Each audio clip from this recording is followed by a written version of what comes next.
Alright, so this is Alwa's Awakening. So this is a great game. 2D platformer. Let's go ahead and check it out. I guess, yeah. We'll start, go into here. I just won't show the map. Alright, so here is a good spot to start. This is basically the beginning of the game part. So, there are these torches around here that you can just save your game at. You just press up to save. Or you attack. Attack is X on an Xbox controller. Or Y on a Nintendo controller. Or square on a PlayStation controller. So, you can jump and attack like this. You do have a bit of a floaty jump, which is, you know, a thing. Where are some enemies? Here's some enemies. Okay, that has in one hit. So, some of the powers you get... let me see if I can... I'll just block out the map screen.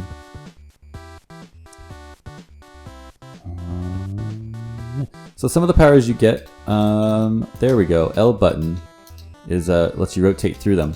So I have 3, technically 5 power-up abilities gained. Initially, you get the block, which is something you can push around and stuff to get extra height to get to the 2 different places, like that. And then the second ability you get is the bubble, which rises up a little bit, and it'll only go like maybe about that high before it pops initially. But as you get it powered up later in the game, it'll just go indefinitely. And the point of the bubble is that you can ride it up.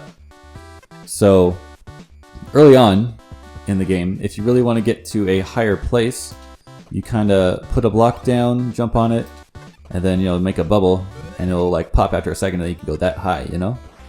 That's the point of these items, or abilities, I guess I should say. The green block, it is also powered up by the little star in the lower left corner of the icon at the top left of the screen. And what happens when it gets powered up is, I don't know if I'll be able to demo it here. Is there a wall through here? No. Okay. So what happens when the green block gets powered up is it will float across water. Ordinarily, it will just sit in the water, I think. But then when it gets powered up, it will float across the water. Anything in here? No? Okay. So yeah, block like that. Okay, that's not a thing. And then the third ability you get is the lightning bolt, which of course, wow, how do I use that? How was I using my blocks? Oh, right. Up and attack is your ability. I can't believe I just blanked on that. So even with the block, you press up and attack. With the bubble, you press up and attack. I'm switching between them with the L button, and you can look at the top left of the screen to see what you're using, or as indicated above the head of your character, it shows you what you're selecting right there. And of course, Lightning Bolt has a cooldown. Well, actually, they all have a cooldown. That meter up there, I'm pressing it rapidly right now, and I cannot. There we go. As soon as that meter fills back up, you can use the abilities again. Of course, the green block, you know, it fills up a lot faster. Same with the bubble. It fills up a lot faster. So yeah, Thunderbolt is just like a special ability to do that stuff. But you also have, you know, your regular attack, which is what you're going to be using most of the time, because you don't get the Thunderbolt till like way later. And so yeah, the bubble, after it gets powered up, basically allows you to go up to very high places, such as this, to find secrets. Ooh, like these guys right here, who have shields, make them harder to fight.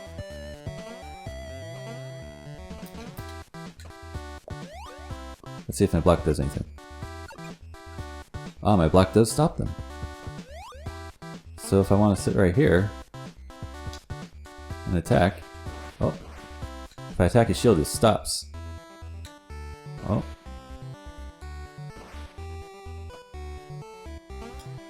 Or I can just run out there and try to attack him. As you can see at the top right corner, I have only 3 hits to take before I die, so I do have to be pretty careful about my attacks. Again, the bubble, when you first get it, does not go infinitely high. It only goes up like, you know, a couple of, maybe like your height or 2. So, it is very limited. And that's all part of the platforming. Can I push this? No. Oh, I can break it though. So yeah, this is like the very beginning area of the game. You just like wake up by the water and you're supposed to just go do some stuff. This is where you wake up, right here actually. Oh yeah, here's the block. So when it gets powered up, it floats across water. So you can travel across water, because water, if you touch it, it kills you. You drown, you cannot swim. And then, oh, it keeps your death count, which is interesting. Oh, assist mode is active. That is another thing. Assist mode does a number of things. I don't think I can view it here. But, for instance, it restarted me on the same screen I died at. Assist mode is just very convenient. It's more like convenient mode. Because, yeah, I restart on the level, or the screen I died on, because otherwise I would be sent back to my last save point. And, I'm pretty sure I remember this, that even if you die, you keep all your progress. So even, maybe we can check out assist mode in the options after this. But, oh, water. Yes. So at the top right, you see I have a bottle I collected. Also, that's an item. I refilled it with water so that if I take 3 hits and run out of health, I will refill and use up my water. I think maybe knockback might be a thing that's also a part of assist mode. Like I don't receive knockback? I don't know. I gotta look at those options again. So yeah, the map is, of course, broken up into several places. You press up. No, it's just attack to talk to people. So yeah, there are some NPCs around that will give you some hints about stuff. Save points. Always get the save points whenever you can. Otherwise, when you die, you'll go back to a save point. Unless that's part of your speedrun strat or something. Yeah. I mean, I could play through it a bit more, but there's all your typical platforming stuff. You know, enemies and dropping platforms. Again, the combination of the green block and the bubble are part of most of the platforming challenges in testing you on how far you can go with your given abilities. I can short hop there. As you saw, I went under the spikes. I didn't jump my full height. I just tapped the button instead of pressing it all the way so I didn't get hit by the spikes like I just did right now. And, oh, uh-oh. Oh, I just got hit by that. So I used up my water, which restored my health. You do have, while you have a floaty jump, you've got complete control over your in-air movement. So if you want to take back a jump, you can do that. If you want to jump out and come back, you can do that. I appreciate that as a platformer because it makes it easier. That's all it does. You don't have to commit to your jump as you measure things out. Here's a part of the map. I'll block out most of it. But if you're a completionist, you can see the orbs in the bottom there of how many there are in each place. Oh, it's not even a place. Hold on. Okay, so I can press like left and right to go to look at different parts of the map to see how many of the orbs I've gotten. The orbs are for your level. As you see, I'm level 5. That's the max level. I guess I will have to correct myself on this or not, but I'm pretty sure the level might be your... Anyway, I'll have to look that up again because I completely forgot. Anyway, you press down on this screen and you can quit the game. It'll show you your map percentage, your item percentage, and it'll have this option of yes or no quit. I forget this all the time, if I'm just like trying to look at other places on the map and I press down and I'm like, what the heck, am I left or right? It's not working now. And I have to look at the bottom of the screen that says, oh, quit game, yes or no. And it may just default to yes, so if you just smash a button, you're sent back to the title screen by accident. So be aware of that possible mistake. Let's go ahead and check out the controls here. Yeah, pretty basic controls, just jump and attack, and then you up and attack to use your abilities. Change magic was left shoulder, of course. And then assist mode, let's see. Okay, well, Alwa's Awakening was designed to be a really challenging game. Turning on assist mode will drastically affect both gameplay and overall experience. Oh wait, assist mode is separate from quick respawn? Show items on map. So yeah, you can make the game very... Oh, assist mode is you toggle all of these things. So I like to... I don't want to see all of that information unless you're like trying to go for completionist. Wells, of course, are for refilling your water bottle to restore your health. Items, I want to say that's just the items you haven't collected yet. So if you're going for your completionist, you know, I would turn on items maybe like after I've beaten the game and I just want to collect everything else that's remaining. That'd be a good thing to do. And then quick respawn, that's where if you die, you restart on the screen you died on, which is just very helpful if you want to, you know, just get through the game. But yeah, assist mode toggles them all on or off. So this is basically assist mode off, and this is assist mode off. Assist mode is the toggle for activating any of these cheats, if you will. I appreciate the quick spawn at least. Especially if you're trying to go after everything, you know, and you're just trying to get stuff, because there can be a long wait in between areas sometimes. Let's go ahead and check out a new game real quick. We'll skip the opening cutscene. Ooh.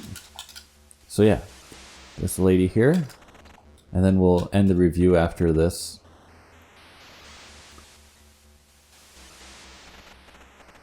Oh yeah, so Alwa is the name of the land in which you're in. Your name is Zoe. You are playing as Zoe. Another kind of Legend of Zelda naming convention, where you're not playing as the title character. Alwa is the name of the land. You are not Alwa, you are Zoe. And the story is kind of vague towards the end. Of course, I don't want to spoil anything. I don't have any attack yet. I'll have to note in the screenshot what the orbs are for. So yeah, now I have a staff. No abilities yet. Unless just collecting the orbs gives you all those magic abilities, which maybe it is, but oh well. So yeah, you can duck, which doesn't really do anything other than it does dodge some attacks that aim that high. There is no fall damage. Other than that, I think that's all there is to say about the game. And of course, those red orb I just picked up would be a health restore if I was missing any health. A well would also just restore my health if I was missing health. I can just go to a well and restore my health, even though I don't have the bottle yet.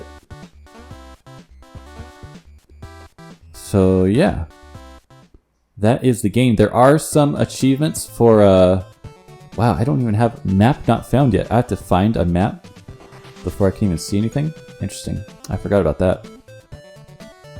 Alright, so yeah, that is the whole game. There are some achievements I have not gotten, which are a speedrun achievement and doing a boss out of order achievement. I don't think it has any of that in here. But yeah, that is Alwa's Awakening. I definitely recommend it. It is a fun game. I will put in the written review how many hours it was, but yeah. If you have any questions about the game, please ask in the comments below. And yeah, there are varied locations as you did or did not see. Oh, look at that, 10 hours less. Okay, about 9 hours to get 100%. That involves wandering around, being lost, trying to find all the missing items. Obviously, you could beat the game faster than that if you just want to play through it. But yeah, that is the game. Thanks for watching again, and I will see you in the next video. Put your questions and feedback in the comments below. Thanks. Bye.